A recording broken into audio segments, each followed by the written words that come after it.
তোমরা কি জানো নিঃস্ব ব্যক্তিকে? নিঃস্ব ওই ব্যক্তি যার কোনো টাকা পয়সা নেই, যার কোনো ধন সম্পদ নেই, সেই নিঃস্ব। আল্লাহ নবী বলছেন আমার উম্মতের মধ্যে নিঃস্ব ওই ব্যক্তি যে ব্যক্তি সালাতের নেকি নিয়ে উপস্থিত হবে, যাকাতের নেকি নিয়ে উপস্থিত হবে, সিয়ামের নেকি নিয়ে উপস্থিত হবে। আল্লাহ তাআলা পবিত্র কোরআনুল কারীমের মধ্যে বলছেন মা লিয-যালিমিনা মিন হামিম ওয়ালা শাফিইন ইউতা। আল্লাহ তাআলা বলছেন আমরা এখন বর্তমানে দুনিয়াবী জীবনে উপস্থিত রয়েছি, এরপরে আমাদের একটা পরবর্তী জীবন যে সেটা হচ্ছে কবরের জীবন। কিয়ামত পরবর্তীতে আমরা উপস্থিত হব সর্বশেষ কিয়ামতের মাঠে। তারপরে আমাদের ফায়সালা হবে জান্নাত অথবা জাহান্নাম। তো কিয়ামতের মাঠ সম্পর্কে আল্লাহ তাআলা বলছেন মা লিয-যালিমিনা মিন হামিম। কিয়ামতের মাঠ এটা এমন একটি মাঠ যেখানে কোনো অন্তরঙ্গ বন্ধু থাকবে না। বন্ধু দুই ধরনের, এক স্বাভাবিক একটা বন্ধু, দুই অন্তরঙ্গ বন্ধু, খুব ঘনিষ্ঠ একটা বন্ধু। তারপরের অংশে আল্লাহ তাআলা বলছেন ওয়ালা শাফিইন ইউতা। কিয়ামতের মাঠে আপনার জন্য এমন কোনো সুপারিশকারী থাকবে না যে আপনার জন্য কিয়ামতের মাঠে সুপারিশ করবে। তার মানে কিয়ামতের মাঠ অতীব জটিল ও ভয়াবহ একটি মাঠ। আমি আপনাকে কিভাবে বুঝাই কিয়ামতের মাঠ কেমন। আল্লাহ তাআলা বলছেন মা লিয-যালিমিনা মিন নাসির। কিয়ামতের মাঠ এটা এমন একটি মাঠ যেখানে কোনো সাহায্যকারী থাকবে না। এখানে কোনো বলতে একটা নাকেরা, অনির্দিষ্ট কোনো সাহায্যকারী থাকবে না। সেটা যে কেউ হতে পারে, আপনার স্ত্রী হতে পারে, পরিবার হতে পারে, আত্মীয় স্বজন হতে পারে, বন্ধু বান্ধব হতে পারে, কেউ আপনার প্রকৃত বন্ধু থাকবে না, সাহায্যকারী থাকবে না। এটা হচ্ছে কিয়ামতের মাঠ। ওয়াকাযালিকা আখযু রাব্বিকা ইয আখাযাল কুরা ওয়া হিয়া যালিমা ইন আখযাহু আলীমুন শাদীদ। আল্লাহ তাআলা বলছেন ওয়াকাযালিকা আখযু রাব্বিক। আল্লাহ সুবহানাহু ওয়া তাআলা যারা মানুষের উপরে অত্যাচার বা জুলুম করেছে এরকম সম্প্রদায় সম্পর্কে আল্লাহ তাআলা বলছেন ওয়াকাযালিকা আখযু রাব্বিক। তোমাদের রব আল্লাহ সুবহানাহু ওয়া তাআলা যখন কোন জনপদকে ধরলেন, এমন একটা জনপদকে, ইন আখযাহু আলীমুন শাদীদ, যারা মানুষের উপর অত্যাচার করত, এরকম একটা জনপদকে, এরকম একটা এলাকার মানুষকে আল্লাহ তাআলা ধরলেন। আর পরের অংশে আল্লাহ তাআলা বলছেন ইন আখযাহু আলীমুন শাদীদ। আল্লাহর ধরা খুব কঠিন এবং যন্ত্রণাদায়ক। আলিম, যন্ত্রণাদায়ক। মানুষকে আল্লাহ শাস্তি দিবেন দুই ভাবে, এক স্বাভাবিক, দুই যন্ত্রণাদায়ক শাস্তি যারা মানুষের উপর জুলুম বা অত্যাচার করবে। আল্লাহ তাআলা বলছেন ফালাম্মা জাআ আমরুনা জাআলনা আলিয়াহা সাফিলাহা। আল্লাহ তাআলা বলছেন, আল্লাহ তাআলা একটা সম্প্রদায় সম্পর্কে আল্লাহ তাআলা বলছেন যে সম্প্রদায় মানুষের উপর অত্যাচার করত, জুলুম করত অন্যায়ভাবে, এরকম সম্প্রদায় সম্পর্কে আল্লাহ তাআলা বলছেন ফালাম্মা জাআ আমরুনা। যখন আল্লাহ তাআলার আদেশ আসলো, সেটা কোন সম্প্রদায়? আল্লাহ তাআলা বলছেন সেটা হচ্ছে সামুদ সম্প্রদায়। যখন ফালাম্মা জাআ আমরুনা, যখন তাদের জুলুম চূড়ান্ত পর্যায়ে পৌঁছে গেল, এমন সময় যখন আল্লাহর আযাব তাদের উপর আসলো, জাআলনা আলিয়াহা সাফিলাহা, তখন আল্লাহ জমিনটাকে নিচে দিয়ে দিলেন আর নিচের জমিনকে উপরে দিয়ে দিলেন। মানে মানুষদেরকে আল্লাহ তাআলা মাটির নিচে ধসিয়ে দিলেন। আল্লাহ তাআলা বলছেন ওয়ামতরনা আলাইহা হিজারাতাম মিন সিজ্জিলিম মানজুদ। আল্লাহ তাআলা বলছেন আমি তাদের উপর পাকা মাটির তৈরি পাথর নিক্ষেপ করে করে তাদেরকে শাস্তি দিলাম। পাকা মাটির তৈরি কি ধরনের? এটা হচ্ছে এমন মাটি যেই মাটিকে খুব মজবুত করে পুড়িয়ে খুব সুন্দরভাবে শাস্তি দেওয়ার জন্য তৈরি করা হয়। ইট যেমন মাটি থেকে ধীরে ধীরে ধীরে ধীরে পরিচর্যার মাধ্যমে, একটা সিস্টেমের মাধ্যমে যখন ইট তৈরি হয়, অনুরূপ আল্লাহ মাটিকে একটা বিশেষ প্রক্রিয়ায় সেটাকে পাকা মাটির তৈরি করলেন। কেন? শাস্তি দেওয়ার জন্য। কেন শাস্তি দিলেন? যারা মানুষের উপর অত্যাচার করত, জুলুম করত, এরকম সম্প্রদায়কে শাস্তি দেওয়ার জন্য আল্লাহ তাআলা এই পাকা মাটির তৈরিগুলো, পাথরগুলো, এই মাটিগুলোকে আল্লাহ তাদের উপর এভাবে শাস্তি দিলেন। আল্লাহ তাআলা, রাসূলুল্লাহ সাল্লাল্লাহু আলাইহি সাল্লাম বলছেন, হাদিসটি জাবির ইবনে আব্দুল্লাহ রাদিয়াল্লাহু তাআলা আনহু থেকে বর্ণিত, তিনি বলছেন, আল্লাহ নবী বলছেন, ইত্তাকুজ যুলমা ফাইন্না যুলমা যুলমাতুন ইয়াউমাল কিয়ামাহ, তোমরা মানুষের উপরে জুলুম বা অত্যাচার করো না। ফাইন্না যুলমা যুলমাতুন ইয়াউমাল কিয়ামাহ, যারা জুলুম করে এরা বহু অন্ধকারের কারণ হবে কিয়ামতের মাঠে। যেদিকেই যাবে অন্ধকার, জান্নাতে দিবে অন্ধকার, জান্নাতে যেতে পারবে না, সব কিছুতে তারা অন্ধকারের ন্যায় অবস্থা হবে। তারা কোনো জায়গায় পার পাবে না, না কবরে, না পুলসিরাতে, সব জায়গাতে তারা আটকে যাবে। কেন? তারা মানুষের উপর অত্যাচার করত, জুলুম করত। ওয়াত্তাকু শুহা ফাইন্না শুহা আহলাকা মান কানা ক্বাবলাকুম, তোমরা কৃপণতা করিও না, মানুষের উপরে কৃপণতা করিও না, নিজের উপরে কৃপণতা করিও না, তোমরা দান করো। কেন? ফাইন্না শুহা আহলাকা মান কানা ক্বাবলাকুম, কৃপণতা করার কারণে তোমাদের পূর্ববর্তী জাতিকে আল্লাহ একবার ধ্বংস করে দিয়েছেন, কৃপণতা করার কারণে। হামালাহুম আলা আন সাফাকু দিমাহুম ওয়াস্তাকহাল্লু মাহারিমাহুম, আর এরকম তারা কৃপণতা করার কারণে তারা মানুষের উপর দুইটাও কাজ করত। এক, জুলুম করত, অন্যায়ভাবে মানুষকে হত্যা করত, আর দুই, তারা হালালকে হারাম মনে করত, হালাল খাদ্য তারা হারাম মনে করত। এজন্য তাদেরকে আল্লাহ ধ্বংস করে দিয়েছে। রাসূলুল্লাহ সাল্লাল্লাহু আলাইহি ওয়াসাল্লাম বলছেন, হাদিসটি আবু হুরায়রা রাদিয়াল্লাহু তাআলা আনহু থেকে বর্ণিত, তিনি বলছেন, আল্লাহ নবী বলছেন, মান কানাত লাহু মাসলামাতুন লি আখিহি আও ইরদিহি ফালইয়াতাহাল্লালহু মিনহু আল-ইয়াওমা ক্বাবলা আন লা ইয়াকুনা দিনারান ওয়ালা দিরহাম। আল্লাহ নবী বলছেন, যদি তোমরা কারো উপর জুলুম করে থাকো, তোমরা সেই দিন আসার আগে তার কাছ থেকে মাফ চেয়ে নাও, যেদিন কেউ তোমার কোনো উপকার করবে না, তোমার টাকা পয়সা উপকার করবে না, তোমার কোনো দিনার, দিরহাম, বিভিন্ন দেশের টাকার নাম, এগুলো তোমার সেদিন কোনো উপকার দিবে না। তারপর রাসূলুল্লাহ সাল্লাল্লাহু আলাইহি ওয়াসাল্লাম বলছেন, ইন কানাত লাহু আমালুন সালিহ, এমন যদি পরিবেশ হয়ে যায় যে তোমার যদি সৎ আমল থাকে, তুমি যেই পরিমাণ অত্যাচার করেছো মানুষের উপরে, আল্লাহ সুবহানাহু ওয়া তাআলা তোমার নেকিকে কেটে তাকে দিয়ে দিবেন যার উপর তুমি অত্যাচার করেছো। তারপরের অংশে রাসূলুল্লাহ সাল্লাল্লাহু আলাইহি ওয়াসাল্লাম বলছেন, তোমার যদি নেকি না থাকে, তাহলে তার যদি পাপ থাকে, তাহলে সেই পাপ তোমার উপরে চাপিয়ে দিবেন, দিয়ে তোমাকে আল্লাহ জাহান্নামে দিয়ে দিবেন। এজন্য যে কোনো মূল্যে মানুষের উপর জুলুম বা অত্যাচার করা থেকে অবশ্যই আমাদেরকে বিরত থাকতে হবে। যারাই মানুষের উপরে জুলুম বা অত্যাচার করেছে, সাময়িক স্বাদ পেয়েছে, উপকার সাময়িক তার হয়তো উপকার হয়েছে, কিন্তু চিরস্থায়ী স্বাদ সে কখনোই পায়নি। একদিন না একদিন যারাই জুলুম করেছে তাকেই আল্লাহ তাআলা নিঃশেষ করে দিয়েছেন। এজন্য কার উপর জুলুম করা থেকে বিরত থাকুন। আল্লাহ তৌফিক দান করুন, আল্লাহুম্মা আমিন। আবু হুরায়রা রাদিয়াল্লাহু তাআলা আনহু থেকে বর্ণিত, তিনি বলছেন, আল্লাহ নবী বলছেন, আতাদরুনা মাল মুফলিস, আল্লাহ নবী সাহাবীদেরকে প্রশ্ন করলেন, আতাদরুনা মাল মুফলিস, তোমরা কি জানো নিঃস্ব ব্যক্তিকে? নিঃস্ব ব্যক্তিকে? তখন সাহাবীগণ উত্তর দিলেন, মাল মুফলিস মান লা দিরহাম লাহু ওয়ালা মাতা, নিঃস্ব ওই ব্যক্তি যার কোনো টাকা পয়সা নেই, যার কোনো ধন সম্পদ নেই, সেই নিঃস্ব। আল্লাহ নবী বলছেন, ক্বালুল মুফলিসু ফিনা বিসলাতিন ওয়া সিয়ামিন ওয়া যাকাতিন, আমার উম্মতের মধ্যে নিঃস্ব ওই ব্যক্তি যে ব্যক্তি সালাতের নেকি নিয়ে উপস্থিত হবে, যাকাতের নেকি নিয়ে উপস্থিত হবে, সিয়ামের নেকি নিয়ে উপস্থিত হবে, পরক্ষণে সে আরেকটা জিনিসের নেকি নিয়ে উপস্থিত হবে। সেটা কি? সে মানুষের উপরে জুলুম বা অত্যাচার করেছে।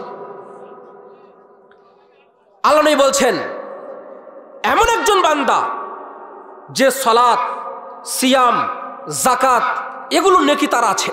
অপরপক্ষে তার আরেকটা জিনিস রয়েছে, সেটা কি? সে মানুষের উপরে জুলুম বা অত্যাচার করত।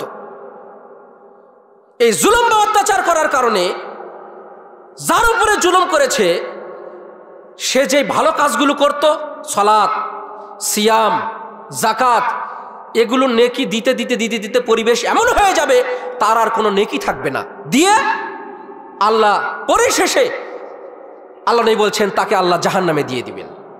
তার মানে আমাদের সালাত, সিয়াম, জাকাত এগুলো নেকি থাকতে পারে, কিন্তু আমরা যদি কারো উপর জুলুম বা অত্যাচার করে থাকি এমন একটা পরিবেশ আসবে যে তাকে আমরা নেকি দিতে দিতে দিতে দিতে আমার আর কোনো নেকি থাকবে না, দিয়ে আমাকে জাহান্নামে চলে যেতে হবে। এজন্য যে কারো উপর জুলুম বা অত্যাচার করা থেকে বিরত থাকুন, আল্লাহ আপনার উপকার করবেনই করবেন ইনশাআল্লাহ। তার কারণ কিয়ামতের মাঠ অতীব জটিল ও ভয়াবহ মাঠ। ইবনে ওমর রাদিয়াল্লাহু তাআলা আনহু থেকে বর্ণিত, তিনি বলছেন, লাম্মা মারান নবী সাল্লাল্লাহু আলাইহি ওয়াসাল্লাম বিল হিজর, আল্লাহর নবী সামুদ জাতি, যাদেরকে আল্লাহ এই মানুষের উপর অত্যাচার করার কারণে ওই জাতিকে আল্লাহ ধ্বংস করে দিয়েছেন, এরকম জাতির এলাকা দিয়েও পার যাচ্ছিলেন। এমন সময় আল্লাহর নবী বললেন, তোমরা এই এলাকার মানুষের কোনো বাড়ি ঘরে তোমরা প্রবেশ করবা না। কেন? এরা মানুষের উপর জুলুম বা অত্যাচার করত।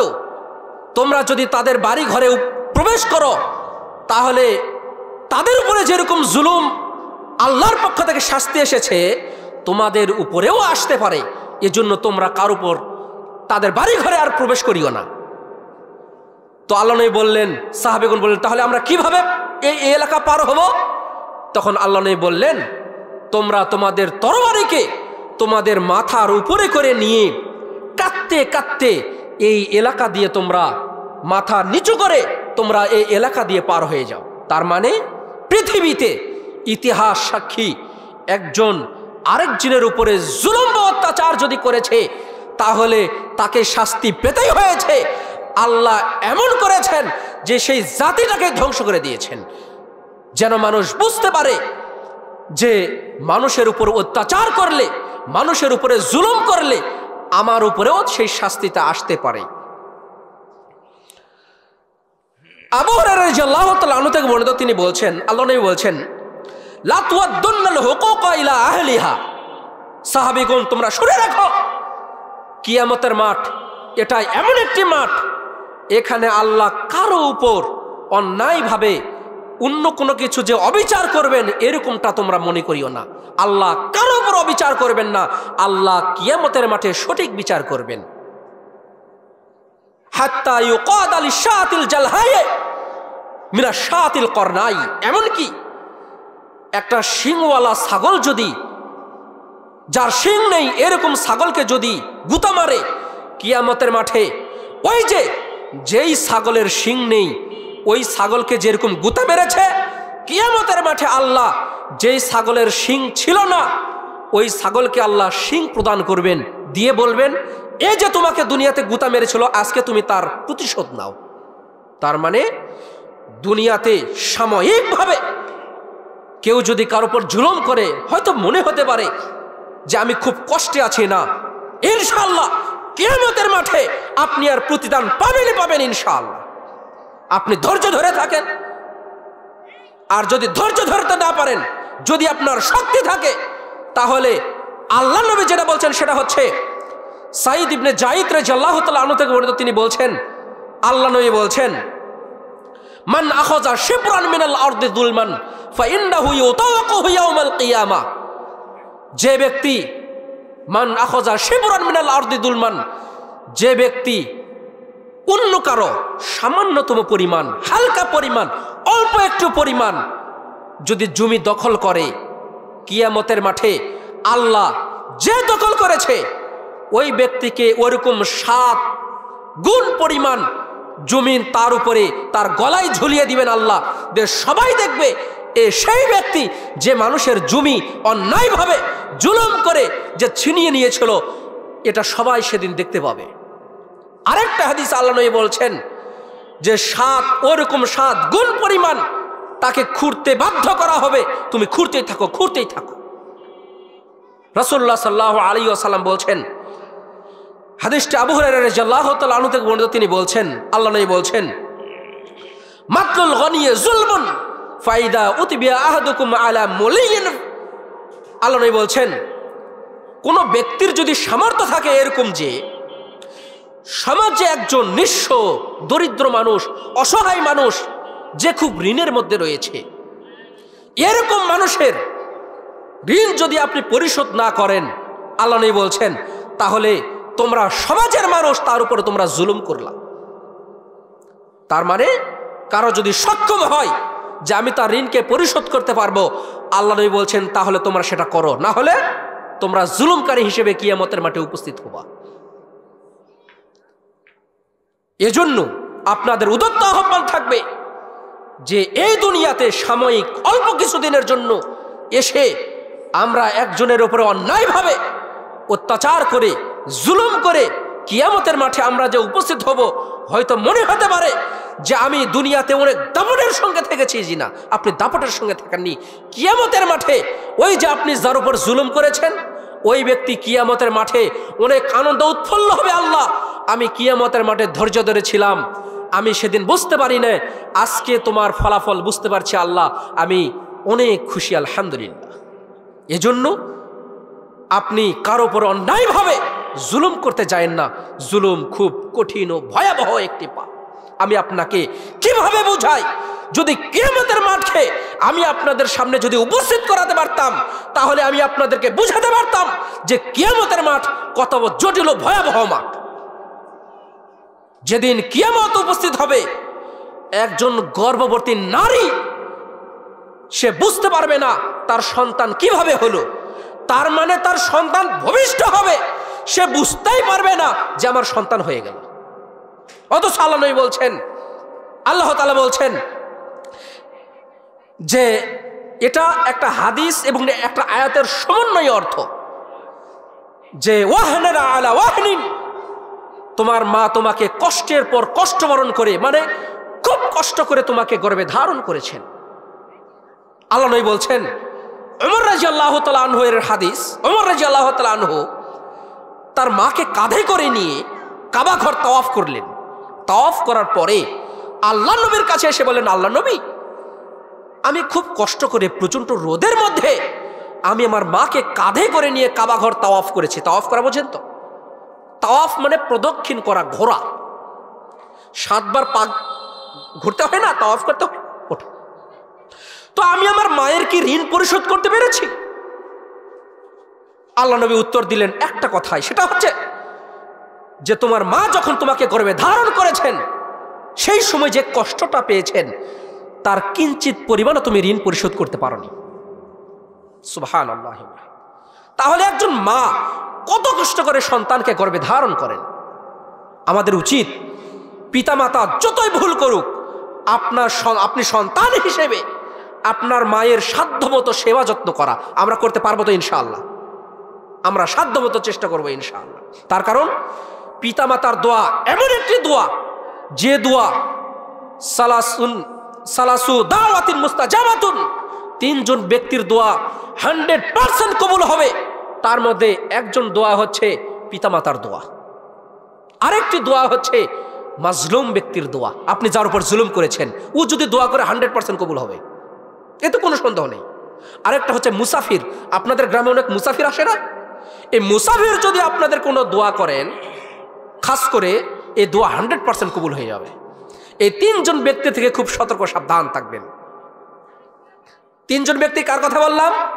পিতামাতার দোয়া 100% কবুল হবে, এতে কোনো সন্দেহ নেই। পিতামাতা যদি বরদোয়া করে তাও কবুল হয়ে যাবে। খুব কঠিন, খুব কঠিন। 2 নাম্বার মুসাফিরের দোয়া। একজন মুসাফির অনেক দূর থেকে এসেছে, আপনি জানেন যে ও মিথ্যা কথা বলে আপনার কাছ থেকে চেয়ে নিচ্ছে, আপনি ওটা বাদ দেন। আপনি সামর্থ্য থাকলে দেন, না থাকলে বলেন বাবা আমার পক্ষে সম্ভব না, আমার কাছে এরকম টাকা পয়সা নাই, এই 10 টাকা ছিল আমি দিলাম বাবা। তারপরও তার বরদোয়া নিয়েন না। আরেকটি হচ্ছে কি, যে মাজলুম ব্যক্তির দোয়া খুব কঠিন। আপনি যদি জুলুম করেন, যে কারো উপর 100-এ 100 কবুল হয়ে যাবে, এতে কোনো সন্দেহ নেই। আমরা এই 3 জন ব্যক্তির থেকে অবশ্যই অবশ্যই সতর্ক সাবধান থাকব। এখন আসেন, মানুষ কেন জুলুম করে? জুলুম করার কারণ আছে না? যে একজন আরেকজনের উপরে এমনি জুলুম করবে। আমার একটা তবিয়ত হচ্ছে বা অভ্যাস হচ্ছে, অতিরিক্ত কোনো কথা বলতে পারি না। যাই বলি কোরআন হাদিস থেকে, অতিরিক্ত কোনো বলার প্রয়োজন মনে করি না ইনশাআল্লাহ, আলহামদুলিল্লাহ। তার কারণ কোরআন হাদিস থাকতে আলতু ফালতু কথা বলে সময় নষ্ট করব, এত সময় আমাদের কাছে নাই। কোরআন হাদিস জল জল করছে, মানুষ কোরআন হাদিস শোনার জন্য আপ্রাণভাবে চেষ্টা করে, কিন্তু আউল ফাউল বক্তার কাছে গিয়ে কি যে বলল, কি যে শুনলাম, আমরা বুঝতেই পারলাম না। আসেন, মানুষ কেন একজন আরেকজনের উপর জুলুম বা অত্যাচার করে? এর প্রধানত একটা কারণ, তা হচ্ছে অহংকার। কেন? কি বললাম? অহংকার। মানুষ এই অহংকারের কারণে একজন আরেকজনের উপর জুলুম করে, এতে কোনো সন্দেহ নেই। আল্লাহ তাআলা বলছেন, ওয়ালা তামশি ফিল আরদি মারহা ইন্নাকা লান তাখরিকাল আরদ ওয়া লান তাবলুগাল জিবালা তুলা। আল্লাহ তাআলা বলছেন, ওয়ালা তামশি ফিল আরদি মারহা, তোমরা জমিনে অহংকার করে দাম্ভিকতার সহিত তোমরা চলিও না। ইন্নাকা লান তাখরিকাল আরদ, তোমরা অহংকার করে জমিনকে ধসিয়ে দিতে পারবা না। পারবো? আমরা জমিনকে ধসিয়ে দিতে পারবো? পারবো না। ওয়ালান তাবলুগাল জিবালা তুলা, পাহাড় অনেক উঁচু, আমরা অহংকার করে পাহাড়ের চাইতে উঁচুও হতে পারবো না। পারবো? পারবো না। তে অহংকার করে লাভ কি? আল্লাহ নিষেধ করছেন, তার মানে তুমি অহংকার করিও না। আল্লাহ তাআলা বলছেন, লা জারামা আন্নাল্লাহা ইয়ালামু মা ইউসিররুনা ওয়া লা ইউলিনুন, তুমি তোমার অন্তর প্রকাশ্যে এবং অপ্রকাশ্যে কি করে আল্লাহ সবই জানেন। অহংকার করে না অহংকার করে না, আল্লাহ সবই জানেন। জানেন না? জানেন। আল্লাহ তাআলা বলছেন, রাসূলুল্লাহ সাল্লাল্লাহু আলাইহি ওয়াসাল্লাম বলছেন, আবু হুরায়রা রাদিয়াল্লাহু তাআলা আনহু থেকে বর্ণিত, তিনি বলছেন, আল্লাহ নবী বলছেন, একজন সাহাবী আল্লাহ নবীর নিকট গেলেন, গিয়ে বলছেন, আউসিনি, আল্লাহ নবী আমাকে কিছু ওসিয়ত করেন, আমাকে কিছু উপদেশ দেন। তখন আল্লাহ নবী বললেন, লা তাগদব, তুমি রাগ করিও না। বারবার বলছেন আল্লাহ নবী আমাকে কিছু উপদেশ দেন, বলছেন লা তাগজব, তুমি রাগ করিও না। রাগ 2 ধরনের, এক শরীয়তের দৃষ্টিকোণ থেকে বৈধ, সঠিকভাবে আপনি রাগ করছেন। 2 অন্যায়ভাবে রাগ করছেন আপনি, যেটা আপনার অহংকারের আলামত। কিসের? তার মানে একটা রিকশাওয়ালাকে আপনি অন্যায়ভাবে ঝাড়ি মারলেন, অন্যায়ভাবে তাকে কটু কথা বললেন, এটা আপনার অহংকার থেকে। কেন? আপনার টাকা আছে, অহংকার করতে যায় না, ক্ষতিতে পড়বেন। আবু হুরায়রা রাদিয়াল্লাহু তাআলা আনহু থেকে বর্ণিত, তিনি বলছেন, আল্লাহ বলছেন, লাইসা শাদীদু বিসুরআহ ইন্নামা শাদীদুল লাযী ইয়ামলিকু নাফসাহু ইনদাল গাদাব। লাইসা শাদীদু বিসুরআহ, প্রকৃত শক্তিশালী সে নয় যে আরেকজনকে ধাক্কা দিয়ে শক্তি দিয়ে আছাড় মারবে, এ ব্যক্তি প্রকৃত শক্তিশালী নয়। ইন্নামা শাদীদুল লাযী ইয়ামলিকু নাফসাহু ইনদাল গাদাব, প্রকৃত শক্তিশালী সেই ব্যক্তি যে অন্যায়ভাবে রাগ করে না, রাগকে দমন করে। কি করে? রাগকে দমন করে, এ হচ্ছে প্রকৃত শক্তিশালী। হারিস ইবনে খুযাই রাদিয়াল্লাহু তাআলা আনহু বর্ণিত, তিনি বলছেন, আলা উখবিরুকুম বিআহলিল জান্নাহ, আমি কি তোমাদেরকে জান্নাতি ব্যক্তিদের কোনো আলামত বলবো না? আল্লাহ নবী বলছেন, সাহাবীগণ বলছেন, আল্লাহ নবী বলেন। তখন রাসূলুল্লাহ সাল্লাল্লাহু আলাইহি ওয়াসাল্লাম বলছেন, কুল্লু যায়িফিন মুতাযাফিন লাউ আকসামা আলাল্লাহ লাবাররা, এমন ব্যক্তি যে খুব দুর্বল, হীন, যাকে মানুষ তুচ্ছ মনে করে, যাকে মানুষ অবহেলা মনে করে, যাকে মানুষ মূল্যায়ন করে না, যে শক্তিতে কি দুর্বল, হীন, মানুষ যাকে মূল্যায়ন করে না, এরকম শ্রেণীর মানুষ হবে জান্নাতি লোক। লাউ আকসামা আলাল্লাহি লাবাররা, এরকম ব্যক্তি যদি আল্লাহর কাছে দোয়া করে, কসম করে কোনো কথা বলে, সাথে সাথে সেটা কবুল হয়ে যায়। ওয়ালা উখবিরুকুম বিআহলিন নার, আমি কি তোমাদেরকে জাহান্নামী ব্যক্তিদের কথা বলবো না? কুল্লু জাওয়াজিন জানিমিন মুতাকাব্বির, এমন ব্যক্তি যারা অহংকারী, বদমেজাজি, যারা মানুষকে হেয় তুচ্ছ মনে করে, এরকম ব্যক্তি, এরা হচ্ছে অধিকাংশই তারা জাহান্নামে চলে যাবে। এখন আসেন